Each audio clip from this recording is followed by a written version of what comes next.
जय हिंद दोस्तों। KBS PRT pedagogy का ये चैप्टर नंबर 5 है। इससे पहले के चैप्टर का लिंक नीचे डिस्क्रिप्शन में मिल जाएगा। ये है चैप्टर नंबर 5, बाल विकास के विभिन्न आयाम। बाल विकास के विभिन्न आयाम से दोस्त केबीएस परीक्षा में जो भी अब तक महत्वपूर्ण प्रश्न पूछे गए हैं, विगत वर्षों में पूछे गए वस्तुनिष्ठ प्रश्न जो आपकी केबीएस परीक्षा के लिए बहुत ही महत्वपूर्ण है, बहुत ही इंपॉर्टेंट है। तो शुरू करते हैं प्रश्न नंबर 1 से। ये सभी प्रश्न केबीएस परीक्षा में कई बार रिपीट हुए हैं और कई बार पूछे गए हैं, तो सही आंसर को बताना है आपको। पहला प्रश्न है, छोटे बच्चे एक कार्य के लिए कितने मिनट से ज़्यादा नहीं बैठ सकते? 2 से 5 मिनट, 5 से 10 मिनट, 10 से 15 मिनट या 15 से 20 मिनट? तो राइट ऑप्शन सी, 10 से 15 मिनट। जो छोटे बच्चे हैं कोई एक कार्य में 10 से 15 मिनट से ज़्यादा वो नहीं बैठ सकते। आपको ध्यान रखना, इंपॉर्टेंट प्रश्न है और कई बार केबीएस परीक्षा में पूछा भी गया है। अगला है प्रश्न नंबर 2, विषय मेरा परिवार से संबंधित क्रियाएं और अनुभव छोटे बच्चों में को बढ़ावा देते हैं। किसको बढ़ावा देते हैं? स्व जागरूकता, अध्ययन, सामाजिक जागरूकता या सामाजिक व्यवहार? राइट ऑप्शन सी, सामाजिक जागरूकता। जो मेरा परिवार विषय है वो छोटे बच्चों को क्रिया और अनुभव के लिए सामाजिक जागरूकता को बढ़ावा देते हैं। आपको ध्यान रखना, इंपॉर्टेंट प्रश्न है, घुमा फिरा के कई बार पूछ लिया जाता है। अगला है, जब एक बालक समझी हुई वस्तु को आत्मसात करने का प्रयास करते समय दो प्रतिक्रियाओं के बीच संतुलन बनाने का प्रयास करता है तो वह होता है, क्या होता है? परिपाक, निभाव, अनुकूलन, संतुलन? राइट ऑप्शन सी, अनुकूलन। जब आत्मसात करने के लिए बालक दो प्रक्रियाओं के बीच संतुलन बनाने का प्रयास करता है तब होता है दोस्त अनुकूलन। इसको ध्यान रखना, इंपोर्टेंट प्रश्न है। अगला है प्रश्न नंबर 4,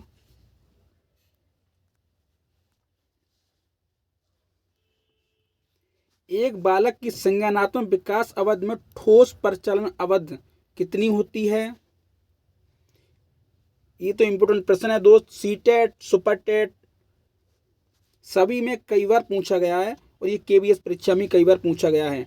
तो ठोस परिचालन अवधि की कितनी होती है? 2 जन्म से 2 वर्ष, 2 से 6 वर्ष, 7 से 11 वर्ष या इनमें से कोई नहीं? तो राइट ऑप्शन सी, 7 से 11 वर्ष होती है।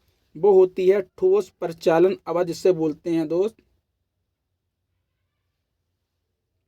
और इसमें जन्म से 2 वर्ष, 0 से 2 वर्ष, ये कौन सी होती है?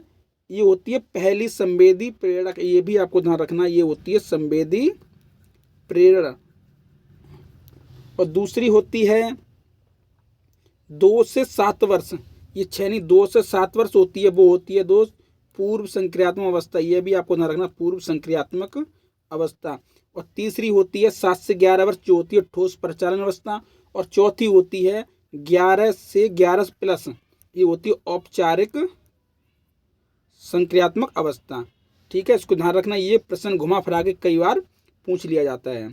अगला है प्रश्न नंबर 5, वे बच्चे जिन्हें सोचने और अभिव्यक्त की मानसिक गतिविधियां करने के पर्याप्त अवसर प्राप्त नहीं होते, वे अक्सर होते हैं। कैसे होते हैं? शर्मीले, अकेले, प्रबल या आक्रामक? राइट ऑप्शन ए, शर्मीले। जो सोचने और व्यक्त करने की मानसिक गतिविधियों के पर्याप्त अवसर प्राप्त नहीं कर पाते वो दोस्त होते हैं शर्मीले बच्चे। ये आपको ध्यान रखना है। अगला है,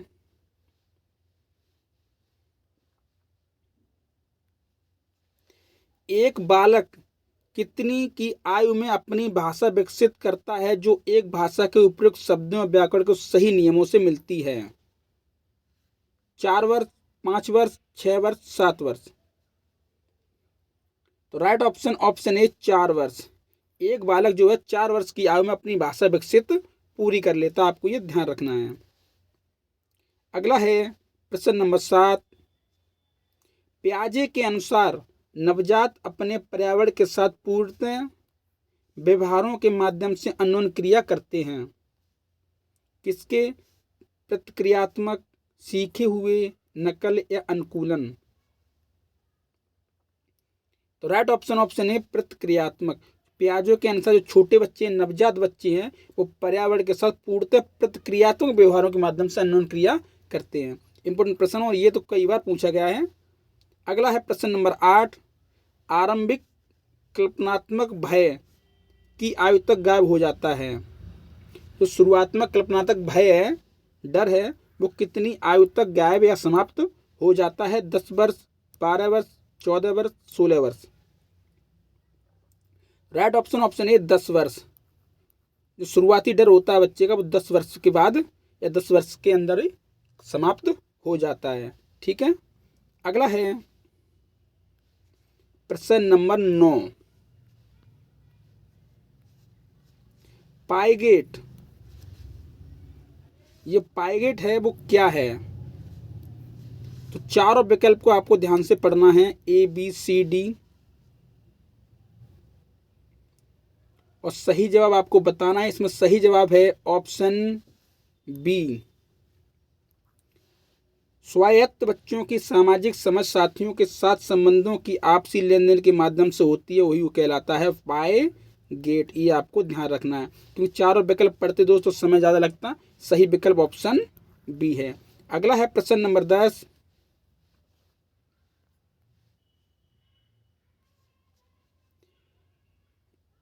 गिलिगन ने कोहलबर्ग के नैतिक विकास के सिद्धांत की आलोचना क्यों की? क्योंकि यह रिश्तों के विषय में तर्क की भूमिका और दूसरों की चिंतन को शामिल नहीं करता है, क्योंकि यह निश्चित सांस्कृतिक समूह में उच्च स्तरीय नैतिक तर्क को नहीं पहचानता है, क्योंकि यह नैतिक सोच पर अत्यधिक जोर देता है और नैतिक व्यवहार पर पर्याप्त जोर नहीं देता है। उपरोक्त सभी। तो राइट ऑप्शन ऑप्शन डी, उपरोक्त सभी। ये सभी विकल्प सही हैं कि गिलगिल ने कोहलबर्ग के नैतिक विकास के सिद्धांत की आलोचना क्यों की। तो ये तीनों विकल्प सही हैं, इन्हीं के माध्यम से उन्होंने आलोचना की थी। ये सभी विकल्प सही हैं। अगला है प्रश्न नंबर 11,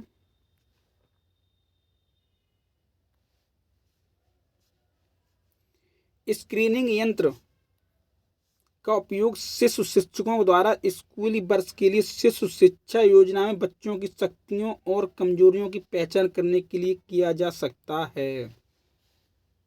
कौन सी पहचान करने में? पूर्व स्कूली भाषा स्कूल या संस्करण, क्षमता ध्वनि का परीक्षण, तीसरा संस्करण, ध्वनि जागरूकता साक्षरता स्क्रीनिंग फ्रेम, या भाषा आधारित पूर्व स्कूल का नैदानिक मूल्यांकन। तो राइट ऑप्शन ऑप्शन सी, जो ध्वनि जागरूकता साक्षरता स्क्रीनिंग फ्रेम है, PALS प्रैक, वो स्क्रीनिंग यंत्र जो बच्चों की स्कूली बच्चों की शिक्षा योजना में बच्चों की शक्तियों और कमजोरियों की पहचान की जाती है। ठीक है दोस्त। अगला है प्रश्न नंबर 12, बच्चे का पहला शब्द सबसे अधिक निम्न में किससे संबंधित होता है? इंपोर्टेंट प्रश्न है कि बच्चे का जो पहला शब्द है सबसे अधिक किससे संबंधित होता है? अमूर्त विचारों से, ठोस वस्तुओं से, समय से, उपरोक्त सभी से। तो राइट ऑप्शन ऑप्शन बी, केवल ठोस वस्तुओं से, न कि उपरोक्त सभी। जो बच्चे का पहला शब्द है वो ठोस वस्तुओं से संबंधित होता है, ये आपको ध्यान रखना है। इंपोर्टेंट प्रश्न है। अगला है प्रश्न नंबर 13, दुनिया में विविध संस्कृतियों में नैतिक विकास कोहलबर्ग का सिद्धांत है से पता चला है। क्या पता चला है? इस सिद्धांत के लिए कोई सार्वभौमिक समर्थन नहीं है। सिद्धांत की सार्वभौमिकता के मामले में परस्पर विरोधी परिणाम है। पहले 4 चरणों की सार्वभौमिकता के लिए समर्थन मिलता है, या इनमें से कोई नहीं। तो जो कोहलबर्ग का नैतिक सिद्धांत है वो विभिन्न सांस्कृतिक नैतिक विकास से क्या पता चलता है दुनिया में, ये आपको आंसर बताना है। और राइट ऑप्शन है ऑप्शन सी, पहले 4 चरणों की सार्वभौमिकता के लिए समर्थन मिलता है। ये ही ऑप्शन आपका सही है। अगला है प्रश्न नंबर 14, नैतिक विकास को समझने में एक महत्वपूर्ण अवधारणा समावेशन है। Kohlberg, Sigmund Freud, Martin Hoffman, या इनमें से कोई नहीं। तो नैतिक विकास का सिद्धांत किसने दिया? Right option option A, Kohlberg. ठीक है, इंपोर्टेंट प्रश्न है और ये कई बार KVS, CTET, सुपरटेट सभी में पूछा चुका है।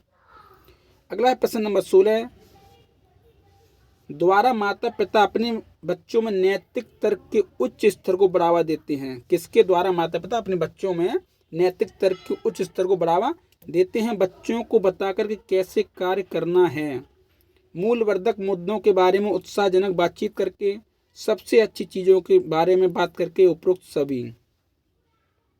तो राइट ऑप्शन ऑप्शन डी, उपरोक्त सभी। ये सभी कथन सत्य हैं। इन सभी कथनों के माध्यम से माता पिता अपने बच्चों में नैतिक तर्क या नैतिक विचार उत्पन्न कराते हैं। अगला है प्रश्न नंबर 16, कोहलवर्ग के सिद्धांत की आलोचना क्या है? यह नैतिक विचारों पर अत्यधिक जोर देता है और नैतिक व्यवहार पर बहुत कम जोर देता है। कोहलवर्ग की कहानियां की शुद्धता को अंकित करना बहुत मुश्किल है। इसने पूरी तरह से संस्कृत या लिंग चर पर विचार नहीं किया है। ये उपरोक्त सभी। तो राइट ऑप्शन ऑप्शन ए, ना कि उपरोक्त सभी, गलत है। सही ऑप्शन है यही है कि यह नैतिक विचारों पर अधिक जोर देता है और नैतिक व्यवहार पर बहुत कम जोर देता है। ठीक है, यही आपका राइट ऑप्शन है, ऑप्शन ए। अगला है प्रश्न नंबर 17,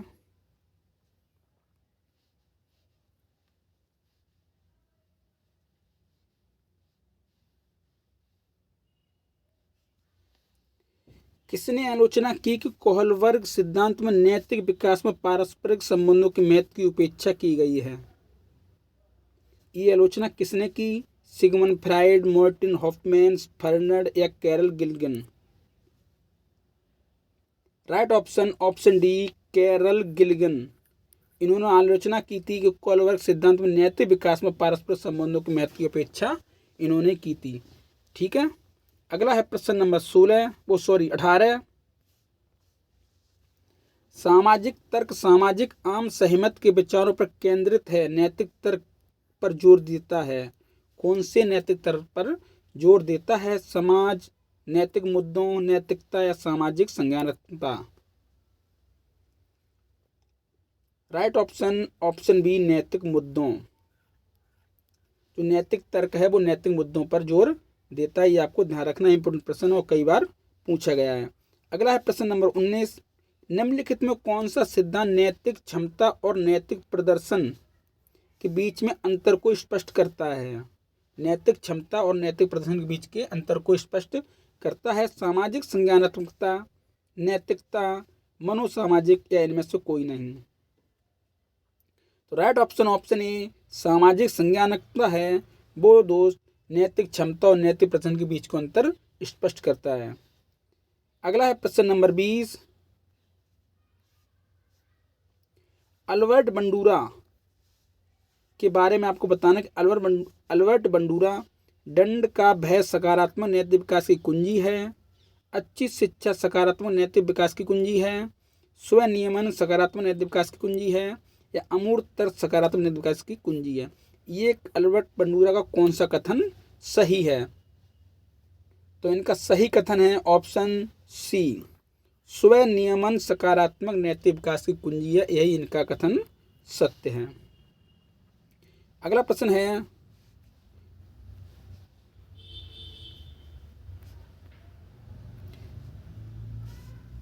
निम्नलिखित में किस धारणा के माध्यम से वाइगोत्स्की के सिद्धांत को मानव मध्यस्थ की भूमिका में परिभाषित किया गया है?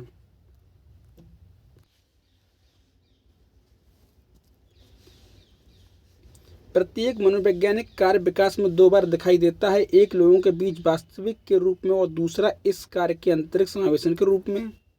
विचारक विशेषता के अलावा पारस्परिक से अंतर स्वतंत्र तक कार्यों का अवस्तरण, शिक्षकों के बीच प्रभावी स्वतः प्रविष्ट विचार या उपरोक्त सभी।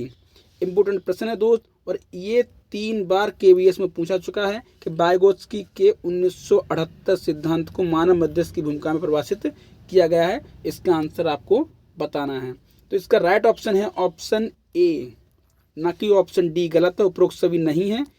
ऑप्शन ए सही है। प्रत्येक मनोवैज्ञानिक कार्य विकास में 2 बार दिखाई देता है, एक लोगों के बीच वास्तविक बातचीत के रूप में और दूसरा इस कार्य के आंतरिक समावेशन के रूप में। इंपोर्टेंट प्रश्न है दोस्त, इसको अच्छी तरीके से ध्यान में रखना।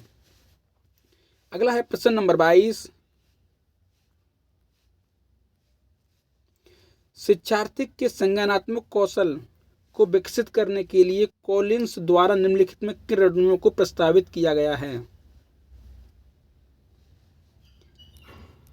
4 विकल्प हैं और सही जवाब आपको बताना है, और इसमें सही जवाब है ऑप्शन ए। जो कॉलिंस द्वारा रणनीतियों को प्रस्तावित किया है वो है मॉडलिंग, कोचिंग और स्कोफोल्डिंग। यही आपका राइट ऑप्शन है। ये सभी दोस्त केवीएस परीक्षा में कई बार पूछे हैं और कई बार रिपीट हुए इंपॉर्टेंट प्रश्न हैं जो कि अब तक केवीएस परीक्षा में पूछे जाते रहे हैं। अगला है प्रश्न नंबर 23। निम्नलिखित में कौन से मुख्य तत्व समाजीकरण के लिए एक रूपरेखा प्रदान करते हैं? मानव जैविक क्षमता, संस्कृत और व्यक्तिगत अनुभव, मानव प्रकृति, संस्कृत और व्यवहार, सामाजिक जागरूकता, संस्कृत और व्यवहार, मानव प्रकृति, मानव जैविक क्षमता और संस्कृत। तो राइट ऑप्शन ऑप्शन ए, मानव जैविक क्षमता, संस्कृत और व्यक्तिगत अनुभव है, वो मुख्य तत्व समाजीकरण के लिए बहुत ही महत्वपूर्ण है। ये आपको ध्यान रखना है। अगला है प्रश्न नंबर 24। किस अवधि के दौरान विशिष्ट दोस्ती की उत्पत्ति को देखना शुरू किया जाता है? 16 से 28 महीने, 16 से 28 महीने, 18 से 36 महीने, या 14 से 25 महीने, या 9 से 15 महीने।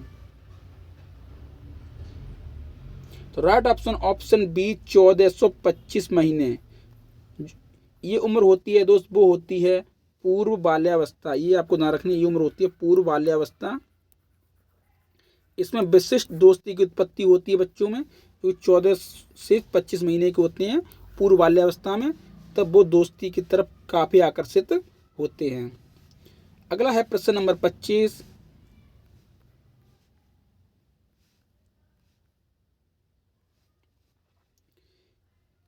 के अनुसार नवजात अपने पर्यावरण के साथ पूर्णतः प्रतिक्रियात्मक व्यवहार करता है? किसके अनुसार?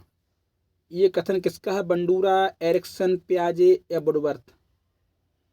Right option option C, पियाजे। पियाजे के अनुसार छोटा बच्चा वो पर्यावरण के साथ पूर्णतः प्रतिक्रियात्मक व्यवहार करता है। इंपॉर्टेंट प्रश्न है, आपको ध्यान रखना है। अगला है प्रश्न नंबर 26। कल्पनात्मक खेलों को अन्य खेलों पर वरीयता दी जानी चाहिए, यह धारणा का उदाहरण किसने दिया है? यह उदाहरण किसका है? भावात्मक विकास, बौद्धिक विकास, सामाजिक विकास, इनमें से कोई नहीं। तो राइट ऑप्शन ऑप्शन सी, सामाजिक विकास। यह उदाहरण सामाजिक विकास का है कि जो कल्पनात्मक खेल हैं उनको खेलों में वरीयता दी जानी चाहिए। ये उदाहरण आता है सामाजिक विकास के अंदर। अगला है प्रश्न नंबर 27।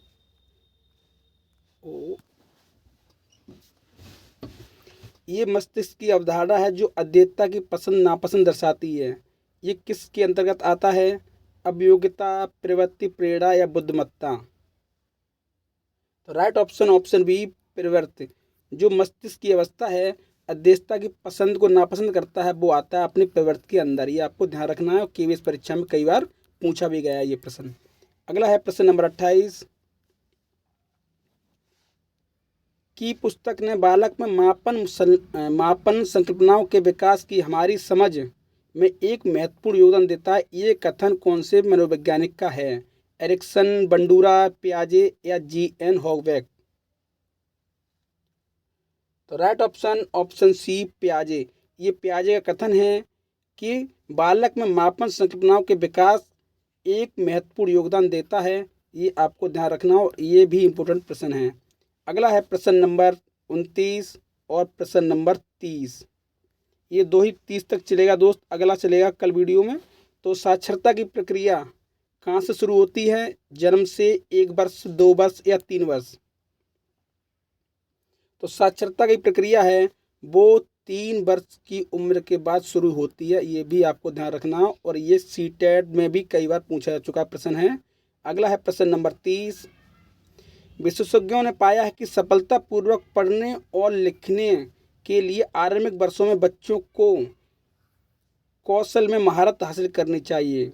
बच्चों को कौन से कौशल में महारत हासिल करनी चाहिए? 4 कौशल हैं, पढ़ना, भाषा, कूट संबंधित, और चौथा लिखना, जो कि इसमें नहीं दिया है। तो right option option D, B और सी, मतलब पढ़ना और भाषा। बच्चों को इनमें कौशल महारत कर लेनी चाहिए आरंभिक वर्षों में, शुरुआती समय में। तो दोस्त आज 30 प्रश्न कंप्लीट हुए। वीडियो अच्छी लगी हो तो लाइक कर दें, चैनल को सब्सक्राइब कर लें। जय हिंद, जय भारत।